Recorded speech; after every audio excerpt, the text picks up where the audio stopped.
तो आज चर्चा करने वाले हैं the secret of success. Actually success को डिफाइन करना ही बहुत जरूरी है। इसके सीक्रेट्स तो हम बाद में डिस्कस करेंगे, लेकिन ये जानना बहुत जरूरी है कि एक्चुअली सफलता होती क्या है। कभी कभी हम ऐसी चीज को सफलता मान लेते हैं जो सफलता एक्चुअली होती नहीं है। तो अगर आपका गोल ही क्लियर ना हो फिर तो आप जो भी करेंगे इट इज फ्रूटलेस, राइट। जैसे कि एक समय दो लोग थे, एक क्या कर रहा था, एक गड्ढा खोदता था, दूसरा उसमें मिट्टी डालता था।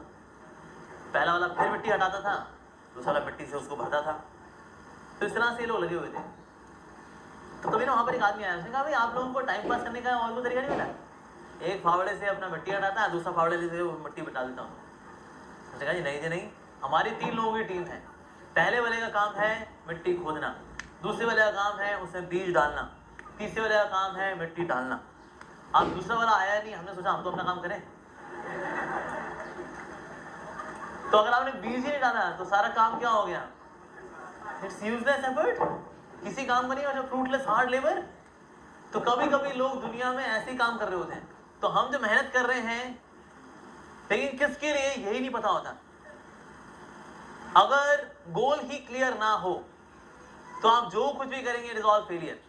जैसे मानिए अगर cricket ground, sorry football ground है, फुटबॉल ग्राउंड के अंदर फुटबॉल खेल रहे हैं बड़े एंथुसियास्टिकली, पेनल्टी भी हो रही है, पेनल्टी कॉर्नर भी हो रहा है, फ्री किक भी हो रही है, एवरीथिंग इज देयर, लेकिन ना दोनों जगह पर गोल पोस्ट नहीं है।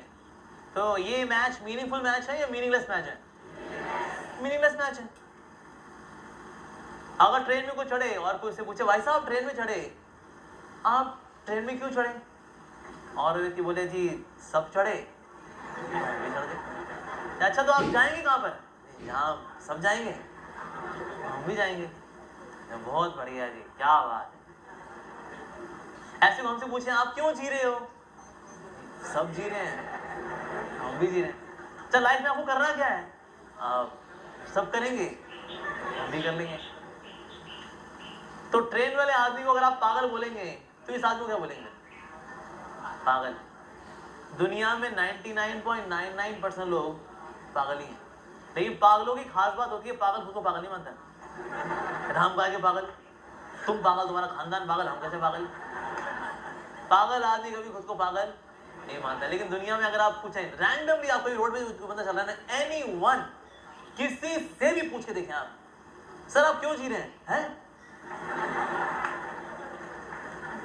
हाँ मतलब कि जो मतलब होता है कि बच्चों की शादी कराने के लिए जी रहे हैं। जीनियस। ये ताली वाली बात नहीं है वैसे, लोगों मतलब उनको होश ही नहीं लाइफ में क्यों जी रहे हो। तो इसीलिए कभी कभी हमको सक्सेस चाहिए होती है, लेकिन ना हमें सक्सेस पता होनी चाहिए सक्सेस एक्चुअली है क्या। अगर फाइनेंशियली बहुत बढ़िया होना अगर यही सक्सेस है, तो कितने ऐसे लोग हैं जो कि ना financially they are very well off, बहुत बढ़िया कंडीशन है उनकी, लेकिन वो करते क्या है? शायद कुछ नहीं, अब बढ़िया क्वालिटी की दारू पीते हैं। सफल होने का मतलब है झंडे गाड़ना और उस झंडे के नीचे बैठ के अच्छी क्वालिटी की विदेशी दारू पीना। नहीं नहीं नहीं, ये ताली वाली बात नहीं है। नहीं नहीं मेरे भाई और बहनों, नहीं, ये सफलता नहीं है। पर यूजली हम इसी को सफलता मानते हैं। तो वो तो सफल हो गया यार, बंदी की लाइफ तो सेट हो गई भाई, सेट हो गई भाई। अरे वो ये वाला सेट हो रखा है वो, that's it। तो एक्चुअली हमें सफलता का पता ही नहीं होता। जिसको हम सफलता मानते हैं, जो लोग वहां सफलता पे पहुंच चुके, एक बार उनका हाल तो देखो भाई, बढ़िया कमाते, थोड़ा बढ़िया वाला नशा करते हैं और कुछ नहीं।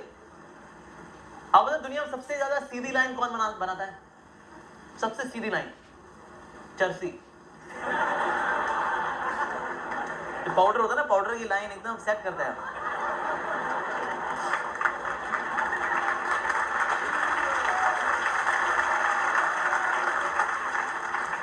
अरे भाई सफल है यार, बंदा सीधी लाइन खींचता है, क्या हुआ?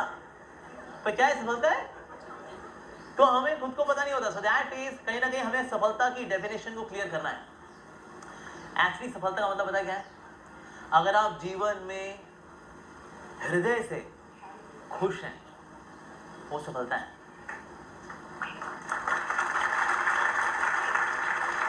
ये हमें अपने आप से पूछना चाहिए कि आप हृदय से, नकली वाला नहीं, प्लास्टिक स्माइल वाली खुशी तो कई लोग दिखा लेते हैं। मैं एक बार फ्लाइट में था, I was travelling, so Emirates के अंदर, वहाँ पर एक एयर होस्टेस थी, आई मेरे पास, बिग स्माइल, कैसे वो like veg non veg sir, पूरा जोड़ा दिखाया उसने मेरे को। मैं कहा no I have my stuff, thank you very much, thank you. उसके बाद मैं भगवदगीता पढ़ रहा था, कुछ समय बाद मेरे को थोड़ा ईजी होने के लिए जाना था, मैं गया तो सेम एयर होस्टेस रो रही थी। Why me यार, why me? I was so loyal to him, but this person रो रही थी। तो मुझको लगा, बुरा लगा, मैंने कहा यार लड़कियां बेचारी सबसे ज्यादा धोखा खाती हैं, लड़के बदमाश हैं लड़के। अब यही एयर होस्टेस कुछ समय बाद अगली सीट पे थी, सब later veg non veg sir. ये स्माइल में जान है कि नहीं है? नहीं है, नहीं है। किसने बोला है? तो थोड़ा थका हुआ है आज। तो ऐसी थकेली मुस्कान वाली खुशी नहीं, अगर आप जेन्युइनली हृदय से खुश हैं, आप संतुष्ट हैं, देन यू आर सक्सेसफुल। कौन सा प्याला छलकता है? जो ऊपर तक भरा होता है वो छलकता है। तो हम छलक करके औरों की सेवा कर पाए, औरों की दुनिया जिंदगी में खुशियां भर पाए, ये सफलता है वास्तव में। बोला था ना, कम ऑन यार, be handsome man, handsome, come on, I want to be handsome. Handsome का मतलब give your hand to some. अगर आप ये कर पा रहे हैं देन यू आर हैंडसम। ये सिक्स पैक बोले तो होते हैं कहीं, वो लल्लू लाल हैंडसम है।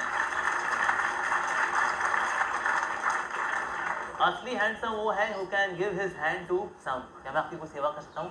Can I help you with? Usually लड़के से लड़कियों को करवाते हैं, कैन आई हेल्प यू? औरों के लिए भी कह रहा हूँ मैं, सबके लिए। Then we can offer ourselves to others। और हम contributing कब होते हैं? जहाँ अपने आप में तृप्त होते हैं। Yes। तो इससे सफलता क्या है? कहीं ना कहीं हमें जानना बहुत जरूरी है। दुनिया में सेटिस्फैक्शन हो, जिंदगी में सेटिस्फैक्शन हो, इसके लिए हमको डिस्करेज आता है। Why be satisfied Baba? Why be satisfied? Never settle। 1+। Never settle। तो होता है मतलब तड़पती आत्मा रहे हम। Yes। तुम तड़पते रहो, हमारे मोबाइल खरीदते रहो, नेवर सेटल। पर जो लोग कभी खुद सेटल नहीं होते, क्या वो औरों को सेटल कर सकते हैं?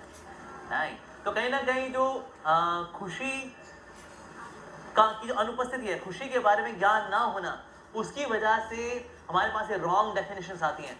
सफलता means if I am financially टनाटन, मेरे पास पावर है, पोस्ट है, पोजीशन है, एरिस्टोक्रेसी है, कंफर्ट्स हैं, सफल है बंदा भाई, सफल है। देखो उनका क्या सफल है, लाइन सीधी खींच देता है वो, ये सफलता है उसकी। क्या बात है। सो दैट्स व्हाई सफलता की डेफिनेशन क्लियर होनी चाहिए हमें। अब ये सफलता भला आएगी कैसे? So what's the secret of success? ठीक है जी, तो मैंने इसको एक एक्रोनिम के रूप में कंपाइल किया है, सीक्रेट, SECRET। अगर हमें सफल होना है तो सीक्रेट को फॉलो करना पड़ेगा। So, किसी भी चीज को प्राप्त करने के लिए we have to do some kind of management. So there are some collection of 6 managements. अगर हम उनको फॉलो करेंगे then we can actually be successful. तो पहला है SECRET, में पहला लेटर है S। तो अगर आप चाहते हैं सफल होना, उसके लिए बहुत जरूरी है S stands for self management। अगर आप खुद को मैनेज नहीं कर सकते तो आप कुछ मैनेज नहीं कर सकते। Charity begins at home. कौन कौन मानता है इस बात को? Wrong. Charity begins at self. एक बार व्यक्ति था, उसने सोचा मैं दुनिया बदल दूंगा। यस। और दुनिया में कोई बात सुनता ही नहीं उसकी। कहते हैं दुनिया वाले बातें सुन रहे हैं मेरी, यार कमाल की बात है। मैं देश बदल दूंगा। ये देश में कोई बातें सुन रहा है मेरी। मैं अपना शहर बदल लूंगा। शहर में कोई बातें सुन रहा है उसकी, कमाल की बात। मैं अपनी सोसाइटी बदल दूंगा। सोसाइटी में कहता है चोपड़ा साहब है, सोसाइटी में कोई मेरी बातें सुन रहा है। मैं अपना परिवार बदल दूंगा। परिवार वाले प्लीज पापा प्लीज। अरे ठीक है, मैं खुद को बदल दूंगा।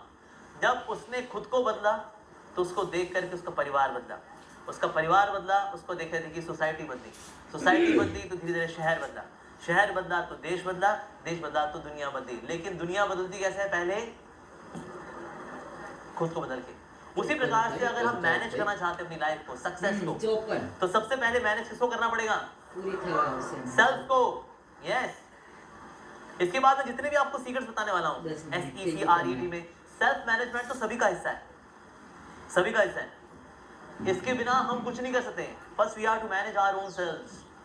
जिसका खुद का बेड़ा गर्क हो रखा है, वो क्या बेड़ा पार करेगा किसी का? Absolutely not. सो पहले खुद को मैनेज करना। अब लाइफ में ना वैसे बताया गया शास्त्रों के अनुसार देयर आर फ्यू अर्जेस, कुछ वेग हैं जिनको हमें संभालना चाहिए। ठीक है, एक तो हो गया खुद का वेग, यानी इंद्रियों का वेग। अब देखिए लाइफ में हम रिश्ते खराब तो करते हैं, जब इंद्रियों के वेग लेफ्ट राइट होते हैं तो मुंह से फिर जब AK-47, AK-56, right, topaz, 7 o'clock, जब ये मुंह से निकलते हैं तो रिश्ते खराब होते हैं, राइट। और जिसकी इंद्रियां उसके वश में है, जिसका मन उसके वश में, आप देखो उसके ना सब दोस्त हैं, उसके सब मित्र होते हैं, रीजन भी उसकी इंद्रियां उसके वश में होती हैं। तो पहला जो वेग है जो कि हमें संभालना है as a matter of self management, वो है इंद्रिय वेग, इसको संभालना चाहिए। दूसरा जो वेग है वो है द्वंद्व वेग। द्वंद्व वेग का मतलब होता है डुअलिटीज को संभालना। डुअलिटीज कैसी होती हैं? कभी खुशी, कभी गम, तररम पम पम, डुअलिटीज। कभी सफलता आएगी, कभी विफलता आएगी, कभी यश आएगा, कभी अपयश आएगा, कभी उतार आते हैं तो कभी चढ़ाव आते हैं, good times, bad times, duality. तो द्वंद्व वेग यानी कि डुअलिटी को सहना जरूरी है। जैसा देखा कुछ लोग सर्दियों में तड़प जाते हैं, सर्दियाँ आ गई, हाँ सर्दियाँ आ गई, सुबह उठना बंद, 8 बजे 9 बजे उठना, गर्मियों में उठते हैं जी हम, सर्दियों में नहीं उठता जी। ये द्वंद्व के वेग को नहीं संभाल पा रहा। और कुछ लोग गर्मियों नहीं संभाल पाते, कुछ लोग सर्दियाँ बड़ी अच्छी लगती हैं। पर लाइफ में प्रॉफिट लॉस, यश अपयश, खुशी दुख, इसकी डुअलिटी हमेशा बनी रहेगी। तो इसलिए द्वंद्व वेग को संभालना सेकंड है। तीसरा है परोत्कर्ष द्वंद्व या वेग, यानी कि किसी को आगे बढ़ता हुआ देख करके खुश होना। किसी को आगे बढ़ता देख कर क्या होता है? अबे तेरी, उसका भी हो गया क्या? कोई नहीं यार, हर कुत्ते का दिन आता है, इसका भी आगे चल। पर उत्कर्ष वेग यानी किसी को आगे बढ़ता देख करके हृदय में खुशी आना, अरे अरे अच्छा यार, सो नाइस, कांग्रेचुलेशंस। पर ये बोल पाते हैं? बोलते भी है तो भारी तरह बोलते हैं, हाँ भाई अच्छा भाई, बढ़िया बढ़िया यार, चलो कोई नहीं, चलो बढ़िया यार, करो करो करो, अच्छा अच्छा अच्छा, लेकिन अंदर चलता होता है यार इसका हो गया। ईर्ष्या। सो ईर्ष्या के वेग को सहना ये भी जरूरी है। चौथा भी होता है पर मत वेग, यानी कि दूसरे के मत को स्वीकार करना। Sometimes we are so much convinced by ourselves, हम अपने आप से इतने कन्विंस्ड होते हैं कि हम दूसरे वाले के व्यक्ति के मत को नहीं मानते। अरे भैया हम जीनियस लोग हैं। और यूजुअली जो बहुत इंटेलिजेंट लोग होते हैं ना, आप देखेंगे ऐसे लोग ना अकेले रह जाते हैं, क्योंकि वो किसी को नहीं मानते। कहता है ये बेवकूफों की दुनिया है, भगवान ने एक ही असली माल बनाया। सो पर मत का वेग यानी कि दूसरे व्यक्ति के मत को, उस व्यक्ति के भी ओपिनियन को लेकर चलना, even though you think that you are very intelligent. तो ये 4 वेग हैं जो कि हमें संभालने पड़ते हैं as a matter of self management. जैसे हम लोग जो स्पिरिचुअलिस्ट हैं, वी फॉलो 4 रेगुलेटिव प्रिंसिपल्स।